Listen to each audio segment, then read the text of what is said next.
لقد لفیف ان یکون ملکا من الملائکہ، قریب ہے کہ صاحب عفت انسان فرشتوں میں سے ایک فرشتہ بن جائے. ہم کیا کریں کہ ہم اپنے آپ کو، اپنے بچوں کو گناہوں سے بچائے؟ والدین اور پیرنٹس کا سوال اور ہمارے نوجوانوں کا سوال. ہم کیا کریں؟ ہم اس سوشل میڈیا کے دور میں جب پانی بھی مہنگا ہے لیکن برائی مفت میں مل رہی ہے، برائی مفت میں مل رہی ہے، ہم کیا کریں؟ مگر اہل بیت نے ہمیں بے سہارا چھوڑا ہے. آپ کرنے کے لیے تیار نہیں ہیں، آپ اہل بیت کے لائف سٹائل کو اپنانے کے لیے تیار نہیں ہیں. امام صادق علیہ السلام کی حدیث ہے، بلند آواز میں امام صادق کی شان میں ایک صلوات پڑھ دیں.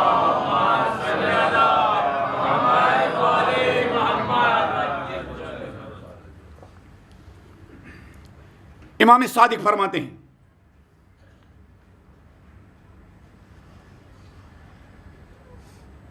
سال تو ابا عبداللہ عن لقمان، راوی کہتا ہے میں نے امام صادق سے لقمان حکیم کے بارے میں سوال کیا. کس کے بارے میں؟ لقمان حکیم، دانشمند، جس کے پاس وزڈم ہو، جس کے پاس دانائی ہو، جس کے پاس منطق ہو، جس کے پاس فکر ہو، جس کے پاس سولوشن ہو، جس کے پاس رائے حل ہو، جو فضول باتیں نہ کرتا ہو. یہ جو ایڈورٹائز ہوتا ہے an idea can change life, ہے نا؟ کون کہتا ہے؟ جس کے پاس زندگی کا کوئی آئیڈیا نہیں ہے. حکیم یعنی وہ انسان جس کی ایک بات انقلاب لا سکتی ہے. حکیم یعنی وہ انسان جس کا طرز زندگی انسان کے اندر انقلاب لا سکتا ہے. امام صادق سے اصحاب نے پوچھا ان لقمان و حکمتہ، لقمان کے بارے میں سوال کیا اور لقمان کی حکمت کے بارے میں سوال کیا. التی ذکر اللہ عز وجل، جس کی حکمت اور دانائی کے بارے میں خدا نے ذکر کیا. امام نے جواب دیا، صرف اس حدیث کا ترجمہ ہی کر سکتا ہوں اس لیے کہ ہمارا ٹائم ختم ہو گیا. کل کی مجلس انشاءاللہ مکمل شہید قاسم سلیمانی اور شہید انجینئر ابو مہدی کے بارے میں ہوگی، اس لیے کہ ان کا اتنا حق ہے. اور یہ جو ہم نے موضوع اختیار کیا تھا، اسی موضوع کے تناظر میں شہید قاسم سلیمانی اور شہید انجینئر ابو مہدی کی کوالٹیز اور ان کا لائف سٹائل اور ان کے کارنامے کے بارے میں ہم گفتگو کریں گے. راوی نے امام صادق علیہ السلام سے سوال کیا حکیم لقمان کے بارے میں، ان کی دانائی کے بارے میں. پھر امام فرماتے اما واللہ ما اوتی لقمان الحکمہ، لقمان کو حکمت اور دانائی عطا نہیں کی گئی ہے حسب اور نسب کی وجہ سے. یہ کسی امیر باپ کا بیٹا ہے اس لیے ان کو دانائی عطا نہیں کی گئی ہے. ولا مالن، ان کو یہ حکمت اور دانائی اس لیے نہیں دی گئی ہے اس کے پاس مال زیادہ ہے. ولا اہلن، ان کو یہ حکمت اور دانائی اس لیے نہیں دی گئی ہے اس کے پاس کیا؟ قوت بازو، اہل و عیال ہے. ولا بستتن فی جسمن، اور حکیم لقمان کو یہ دانائی اس لیے نہیں دی گئی ہے کہ وہ اس کے مسلس قوی ہے، وہ پاورفل انسان ہے، اس کو یہ اس لیے نہیں دی گئی ہے. ولا جمالن، اور اس کو یہ حکمت و دانائی اس لیے نہیں دی گئی ہے کہ حکیم لقمان کیا ظاہری طور سے کیا زیبا اور خوبصورت اور حسین ہے. حکیم لقمان کو یہ اس لیے نہیں دیا گیا. پھر امام فرماتے ہیں وَلَكِنَّهُ كَانَ رَجُلًا قَوِيًّا فِي أَمْرِ اللَّهِ، حکیم لقمان کو یہ دانائی اس لیے دی گئی ہے اس لیے کہ وہ خدا کے معاملات میں ایک مضبوط ایمان رکھنے والا انسان تھا. وہ دین کے معاملے میں پاورفل انسان تھا. وہ صرف اپنی فزیکل فٹنس کا خیال نہیں رکھتا تھا، وہ اپنے اندر کی فٹنس کا زیادہ خیال رکھتا تھا. وہ اپنی جسم کو صرف کھانا نہیں دیتا ہے، وہ صبح شام اپنی روح کو پاورفل بنانے کے لیے نماز شب اور دوسری قسم کی عبادتوں کے ذریعے کیا اس کو تازہ اور پاورفل غذا دیتا ہے. جسم کو بھی غذا کی ضرورت ہے، روح کو بھی غذا کی ضرورت ہے. ہم اپنے بچوں کو دیتے رہتے ہیں، پھر جب ان کا ویٹ بڑھ جاتا ہے پھر ان سے کہتے ہیں جا کے جم جاؤ، اپنی یہ کیا چربی کم کرو. روح کے بارے میں ہم کیا کرتے ہیں؟ ہاں، روح کے بارے میں ہم کیا کرتے ہیں؟ کیا غذا دیتے ہیں؟ اگر یہ مجلس نہ ہوتی تو ہر طرف تباہی ہوتی. اگر یہ مجلس نہ ہوتی اور اگر ان مجالس کا معیار وہ بن جائے جو معیار اہل بیت چاہتے ہیں تو ہماری ہدایت کے لیے یہی مجلس کافی ہے. لیکن ان مجالس کا معیار اور سٹینڈرڈ گرانے کی بہت کوشش کی جا رہی ہے. جیسے میں نے کل بھی اشارہ کیا, مولا فرماتے ہیں ان کو خوبصورتی کی وجہ سے, طاقت کی وجہ سے, حسب و نسب کی وجہ سے, مال کی وجہ سے, دولت کی وجہ سے, یا بڑی پارٹی کی وجہ سے, یہ حکمت و دانائی اور گناہوں کا مقابلہ کرنے کی یہ تو طاقت ہے ان کے اندر, یہ اس لیے نہیں دی گئی ہے. پھر مولا فرماتے ہیں وَلَكِنَّهُ كَانَ رَجُلًا قَوِيًّا فِي أَمْرِ اللَّهِ, وہ خدا کے معاملے میں ایک طاقتور انسان ہے. وَيَعْتَبِرُ وَيَتَعَلَّمُ, وہ دنیا میں آنکھ بند کر کے چلتا پھرتا نہیں ہے, وہ عبرت حاصل کرتا ہے, وہ قبروں پر جا کر عبرت حاصل کرتا ہے, وہ زندگی کے معاملات دیکھتا ہے, عبرت حاصل کرتا ہے. وہ دیکھتا ہے میرے سامنے میرا ایک کلاس فیلو تھا, ہارٹ اٹیک ہوا, وہ قبر میں پہنچ گیا. میرے سامنے ایک طاقتور حسین خوبصورت انسان تھا, ہارٹ اٹیک ہوا, کینسر ہوا, چلا گیا. وہ عبرت حاصل کرتا ہے. وہ یتعلم, اور عبرت حاصل کرنے کے بعد سیکھتا ہے. عبرت حاصل کرنے کے بعد سیکھتا ہے. کیا سیکھتا ہے؟ ما یغلب بھی نفسا, وہ سیکھتا ہے عبرت حاصل کرنے کے بعد. قبروں سے عبرت حاصل کرتا ہے, جو جنازے اٹھتے ہیں ان سے عبرت حاصل کرتا ہے, جو ان جنازوں پر رونے والے لوگ ہوتے ہیں ان سے عبرت حاصل کرتا ہے. وبا پھیل گئی, کورونا کا وائرس پھیل گیا, عبرت حاصل کرتا ہے. اور پھر عبرت حاصل کرنے کے بعد وَيَتَعَلَّمُ مَا يَغْلَبُ بِهِ نَفْسَهُ, اور پھر سیکھتا ہے عبرت حاصل کرنے کے بعد اپنے نفس پر کس طرح غلبہ پایا جا سکتا ہے. وَيُجَاهِدُ بِهِ هَوَا, اور پھر اپنی خواہشات نفس کے ساتھ جنگ کرتا ہے. وَيَحْتَذِرُ بِهِ, اور اپنے نفس کو بچاتا ہے من الشیطان, شیطان سے. فَكَانَ يُدَاوِي قَلْبَهُ بِالْفِكْرِ, وہ اپنے دل کا ٹریٹمنٹ کرتا ہے کس کے ذریعے؟ فکر کے ذریعے, غور و فکر کے ذریعے.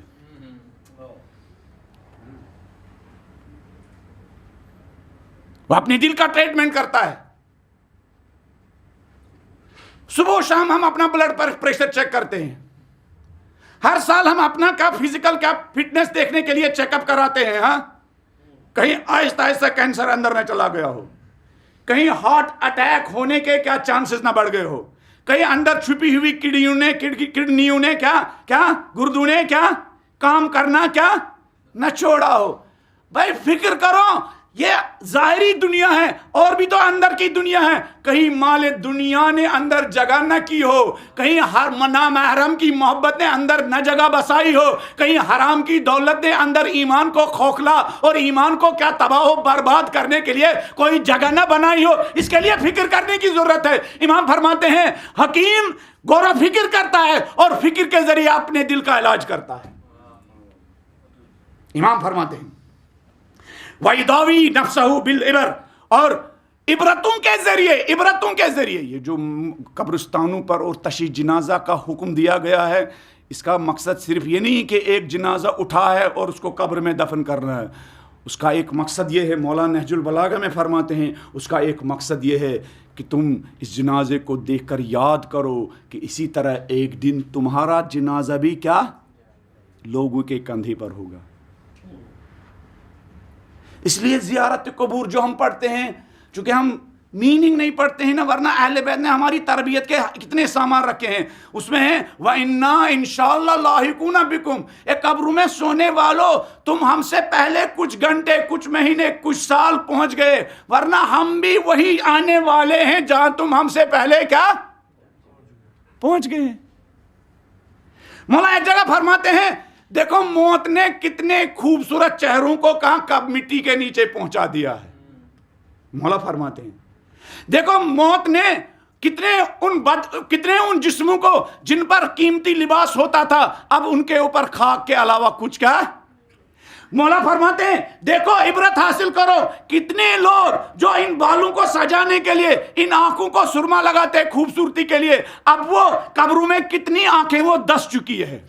یہ مولا کے نہج البلاغہ کے الفاظ ہے. اس لیے عبرت کی بڑی کتاب کا نام ہے کیا؟ نہج البلاغہ. نہج البلاغہ جو ہمارے شعر کی دنیا میں ہے, خطابت کی دنیا میں ہے, لیکن ہماری زندگی کا سلیبس اور ہماری زندگی کا نصاب نہیں ہے.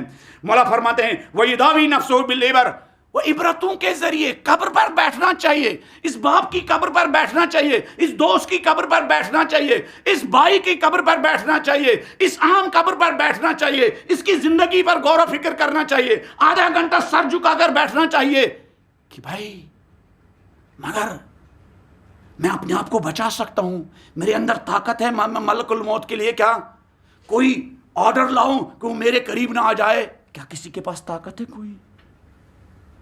بیٹھنا چاہیے، غور و فکر کرنا چاہیے، اپنا دامن پکڑنا چاہیے، اپنا گریبان پکڑنا چاہیے۔ مولا فرماتے ہیں عبرتوں کے ذریعے لقمان کیا کرتا تھا؟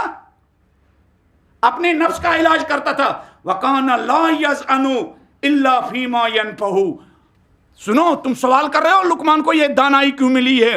لقمان کسی چیز کے قریب نہیں جاتا تھا مگر یہ کہ وہ پہلے غور و فکر کرتا تھا اس چیز کے قریب جانے سے مجھے کوئی فائدہ ملے گا یا نہیں۔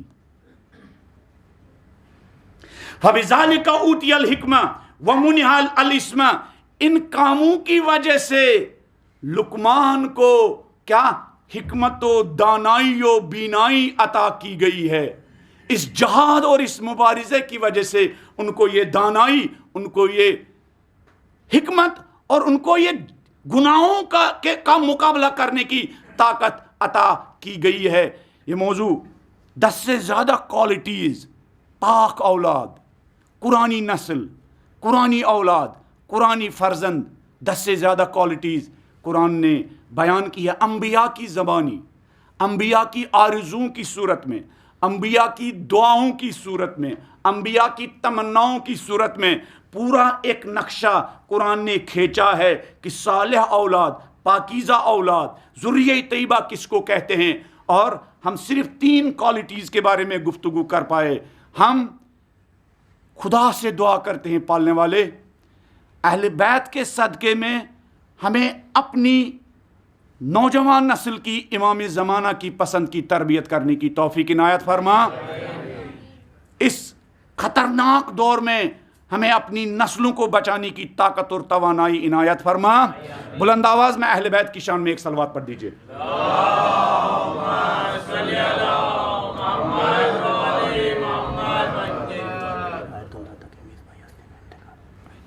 انا للہ و انا الیہ راجعون۔ ایران کے ایک جلیل القدر عالم دین آیت اللہ محمد تقی مصباح یزدی، جنہوں نے شیعت کی بہت بڑی خدمت کی ہے، میں نے ان پہلی مجلس میں ان کا ایک واقعہ سنایا تھا۔ یاد ہوگا آپ کو کہ جب رہبر کی طرف سے 33 روزہ جنگ کی کامیابی کے بعد لبنان گئے، پھر وہاں سے آنے کے بعد انہوں نے ایک اپنے ہی انسٹیٹیوشن میں ایک press conference the. Press conference in معنوں میں نہیں جن معنوں میں ہم کہتے ہیں پریس کانفرنس، یعنی قوم کے طالب علموں کے درمیان آئے اور بیان کیا کہ جب میں نے سید کو دیکھا تو گویا میں یہ محسوس کر رہا تھا میں امام زمانہ کے ایک سپاہی کے سامنے کھڑا ہوں۔ پہلے ہی دن میں نے بتایا تھا کہ اسی عظیم المرتبت شخصیت، بہت خدمت کی شیعت کی، بہت خدمت کی قاسم سلیمانی جیسے سرداروں اور سولجروں کی تربیت کرنے کی۔ بعض اوقات درس دینے کے لیے لبنان جاتے تھے خاموشی کے ساتھ، سید حسن نصر اللہ اور شہید اماد مغنیہ جیسے سپاہیوں کی تربیت کرنے کی غرض سے، ہزاروں طالب علموں کی تربیت کی۔ نظام جمہوریہ اسلامیہ کی سافٹ طاقت تھی۔ کون؟ آیت اللہ مصباح یزدی۔ سافٹ طاقت یعنی ان کی فکر، ان کے خیالات، ان کی سوچ۔ ایام فاطمیہ میں اس دنیا سے چلے گئے، خدا ان کو بی بی فاطمۃ الزہرا کی شفاعت نصیب فرمائے، خدا ان کو شہدائے کربلا کے ساتھ محشور فرمائے۔ چلو بی بی کی بارگاہ میں جاتے ہیں۔ آج بی بی کے وہ مسائل پڑھتے ہیں جو خود علی نے قبر فاطمۃ الزہرا پر جا کے پڑھے۔ بی بی کا درد سب سے زیادہ علی کو ستاتا تھا، اور علی کا درد سب سے زیادہ بی بی کو ستاتا تھا، اس لیے کہ فاطمہ کو صرف محسوس تھا، فاطمہ جانتی تھی علی کتنے مظلوم ہے، اور علی جانتے تھے فاطمہ کتنی مظلومہ ہے۔ دونوں ایک دوسرے کو تسلی دیتے تھے، دونوں ایک دوسرے کو دلاسا دیتے تھے۔ جب بی بی نے وقت آخر علی علیہ السلام کے سامنے وصیت کی، کیا وصیت کی؟ کہا علی رات کے اندھیرے میں مجھے غسل دینا علی، رات کے اندھیرے میں مجھے کفن پہنانا علی، رات کے اندھیرے میں مجھے دفن کرنا علی۔ پھر ایک وصیت کی اور، کہا علی مجھے قرآن سے بہت محبت ہے علی، مجھے دفن کرنے کے بعد میری قبر پر کچھ دیر ٹھہرنا علی، میری قبر پر قرآن پڑھنا علی۔ علی جب فاطمۃ الزہرا کو دفن کرنے کے بعد علی قبر فاطمۃ الزہرا پر بیٹھے اور اس طرح فاطمہ الزہرا کے مصائب بیان کرنے شروع کیے۔ نہج البلاغہ میں 202 نمبر خطبہ میں وہ مرثیہ لکھا ہے جو علی نے فاطمۃ الزہرا کی قبر پر پڑھا، فرمایا السلام علیکہ یا رسول اللہ انی وان ابنتک نازلہ فی جوارک، میرے حبیب میرا سلام ہو، میرے حبیب میرے حبیب، وہ فاطمہ جو میں نے دفن کی میرے حبیب، اس فاطمہ کے بھی سلام قبول کیجئے میرے حبیب، السریۃ اللحاق بک، میرے حبیب اس فاطمہ کا سلام قبول کیجئے جو 18 سال میں تیرے پاس پہنچی ہے یا رسول اللہ، کلا یا رسول اللہ سبیتی کا صبری۔ یہ بہادر علی، در خیبر اٹھانے والا علی کیا کہہ رہا یا رسول اللہ فاطمہ کی شہادت کے بعد میرا صبر بہت کم ہوا یا رسول اللہ، یا رسول اللہ مجھ سے برداشت نہیں ہوتا یا رسول اللہ، یا رسول اللہ مجھ سے فاطمہ کی فراق برداشت نہیں ہوتا یا رسول اللہ۔ پھر فرماتے یا رسول اللہ، یا رسول اللہ فاطمہ کو میں نے دفن کیا یا رسول اللہ، یا رسول اللہ فاطمہ سے سوال کیجئے گا کس کا؟ یا رسول اللہ فاطمہ بتائے گی علی کا کیا حال ہے یا رسول اللہ، یا رسول اللہ آپ نے امت سے کہا تھا اجر رسالت کے بارے میں فاطمہ سے پوچھنا یا رسول اللہ۔ شاید فاطمہ نے بابا سے کہا ہوگا بابا جس گھر کو آپ سلام کرتے تھے، بابا جس دروازے کے سامنے 6 مہینے آپ رک کر سلام کرتے تھے، بابا اس دروازے کو آگ لگائی گئی، بابا جس علی کو غدیر خم میں کھڑا کیا تھا، بابا رسن بستہ اس علی کو گھر سے باہر نکالا گیا، بابا۔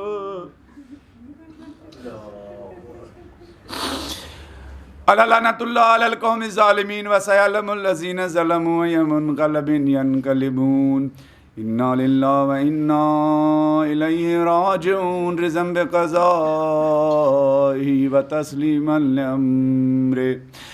پالنے والے امام زمانہ جیسی زندگی چاہتے ہیں، ہمیں ایسی زندگی بسر کرنے کی توفیق عنایت فرما۔ پالنے والے امام زمانہ کو جیسے جوان چاہیے، ہمیں اپنے بچوں کو ویسی تربیت کرنے کی توفیق عنایت فرما۔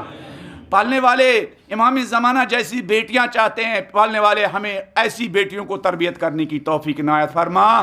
پالنے والے وہ جوانیاں جو امام زمانہ کے کام آئے، ایسی جوانی بسر کرنے کی توفیق عنایت فرما۔ پالنے والے ایسے دوست جو ہمارا ہاتھ تھام کر امام زمانہ کے قریب کرے، ایسے لوگوں کے ساتھ دوستی کرنے کی توفیق عنایت فرما۔ پالنے والے ایسی شریک حیات جو ہمارا ہاتھ تھام کر ہمیں امام زمانہ کے راستے پر اور امام زمانہ کے مشن میں لگا دے، ہمیں ایسی شریک حیات، ہمارے بچوں کو، ہمارے نوجوانوں کو ایسی شریک حیات نصیب فرما۔ پالنے والے وہ مال جس کے ذریعے ہم امام زمانہ کا مشن عام کر سکے، ایسا مال ہمیں نصیب فرما۔ پالنے والے ایسا ماحول جس ماحول میں ہم امام زمانہ کی حکومت قائم کر سکے، ایسا ماحول ہمیں قائم اور ایسا ماحول ہمیں بنانے کی توفیق عنایت فرما۔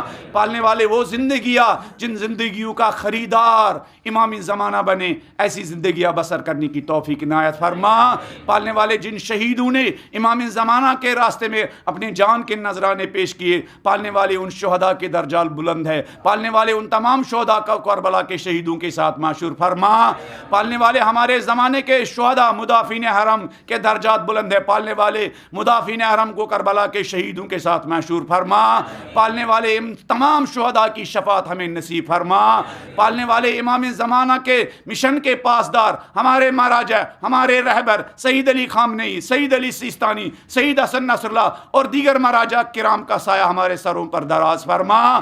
پالنے والے ان کے جان نثار جن جن محاذوں پر لڑ رہے ہیں، پالنے والے ان کو فتح و نصرت نصیب فرما۔ پالنے والے نظام مرجعیت، نظام ولایت، نظام امامت اور انقلاب اسلامی کے دشمنوں کو نیست نابود فرما۔ پالنے والے ہر مجلس میں ہم شہیدوں کا ذکر کرتے ہیں، پالنے والے ہمیں بھی اپنے بچوں کے ساتھ، دوستوں کے ساتھ، فیملی کے ساتھ امام زمانہ کی رکاب میں جہاد کرنے کی توفیق عنایت فرما۔ جہاد کرنے کے بعد امام زمانہ کی رکاب میں جام شہادت، امام زمانہ کے آغوش میں جام شہادت پینے کی توفیق عنایت فرما۔